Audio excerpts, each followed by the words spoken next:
Hey everybody, welcome. We are here again with the guys from Hyperkin. This is Dustin, and we're going to talk a little bit about some of the exciting news that they announced today at Midwest Gaming Classic.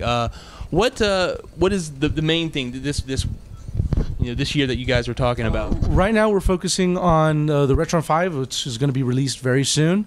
And we also wanted to show the world the RetroN X86, which will be our new DOS gaming system. Very cool. You said very soon. In the panel that you guys had, you said in the next 30 days. Is there an exact date, or just in the next 30 days whenever it kind of shows up? Quite honestly, right now it's because we had a shipment error, and we don't know what's going on with the date. It is in production. I have actually seen a retail model in the box, ready to go. It exists. It is not vaporware. It's ready to go. Everything is baked. It's just a matter of getting everything in the shipping channel. That's what we're waiting on right now. They're moving them anybody's waiting about, and anybody's worried about it not coming in, and we're running right now on final firmware. So very cool. Right now is how it's going to be played very, very soon. Earlier you were showing me some of the firmware itself, and it looks like you guys have done a ton of upgrades on the firmware itself. And last time Kevin was at Level Up and then was talking with you guys, you were having some issues with the controller, like a little bit of latency. Can you tell us a little bit about that, and if you've improved upon that? What we found out was that the Bluetooth was actually using a wireless, well actually the whole wireless system was actually using a frequency that was a little bit too common. So we fixed that. And now we're using a more unique frequency, and we've pretty much curtailed the lag to a place where it's pretty minimal. I mean, there's always going to be something because it's wireless, but we have had it right then and there, ready to go, and it's almost perfect right now. We've been playing at the office, and then that's why we also encourage everybody, if you really want really hardcore gaming, that's why we always have the controller ports as well. Yeah, the controllers themselves are very impressive, and I said this last year when I touched them for the first time. I mean, they have the clicking of the Neo Geo controllers, which that's nostalgia, and it just feels great whenever you're playing through them. Really, I haven't touched them quite yet. I'm excited for that. Any other announcements that you guys want to talk about? I know you said the X86 that's coming out. The X86 is coming out. Yes, fall of this. We're looking at fall of this year, possibly spring, probably or the beginning of next year. Is there a price point on that? We want to get under 100. All right, and well, I mean that's you see it in the background here, and it looks amazing. I can't wait for this thing to come out. Is there what else you want to tell us about the RetroN 5? Is there anything that's changed since last year? There's a lot that's changed with the RetroN 5. I know that people have been kind of wary about the delays since December. We had the pin debacle that had a whole manufacturing issue that we had to deal with. This is kind of in Murphy's Law, trying to get RetroN 5 out. Anytime that anything can go wrong, it does, in terms of manufacturing or shipping or getting things out. But we finally have broken the mold. We're doing something that none of our competitors are doing anything close to this. We're actually making the most ambitious retro console. This isn't a clone console. We're trying to make a modern gaming console that plays retro games.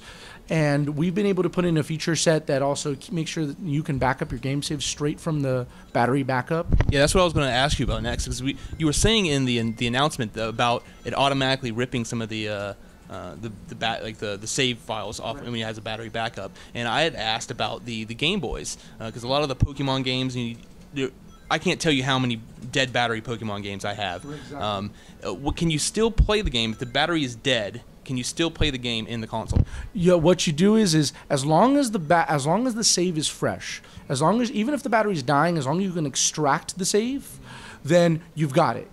Because we'll just put it in our own storage on the actual console, and you don't have to worry about it. And then as long as you plug the game in, it'll just run the game off of the save onto the system.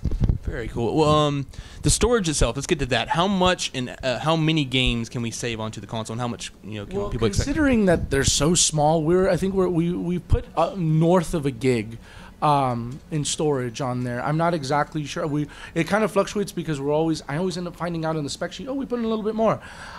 So we put in north of a gig, and for a lot of these games, which are a kilobyte sometimes with just these save files, you'll have plenty of room. Yeah, absolutely. I mean, the games themselves weren't that huge whenever they were releasing them. So put it this way, we've on some of the beta units, some of our beta testers, we've tested almost every game in all of their libraries. So we've been able, and we haven't had much of a problem in terms of game saves. What is the compatibility like? I know that was a major concern because like with the Superboy, a lot of people were upset about the Mario RPG not working and stuff like some of the other ones like that. I've seen that you guys have tested Mario RPG on there, and that was very impressive. And there, a lot of people were happy about that. We were playing on Yoshi's Island earlier. Too. Yeah, I saw that when we walked in. Yeah. How close are you having 100% compatibility? We are pretty much there.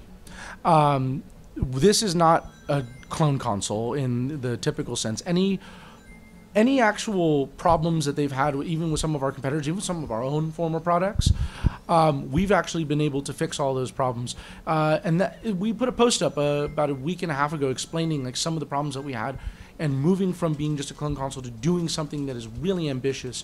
And we've been able to fix any of the Castlevania audio chip issues, the Super Effects chip issues, any of that. It all works. I've actually in one of the last showcases we did, somebody played through Yoshi's Island all the way, and using our save state feature and being able to, that the game was fully compatible, no issues.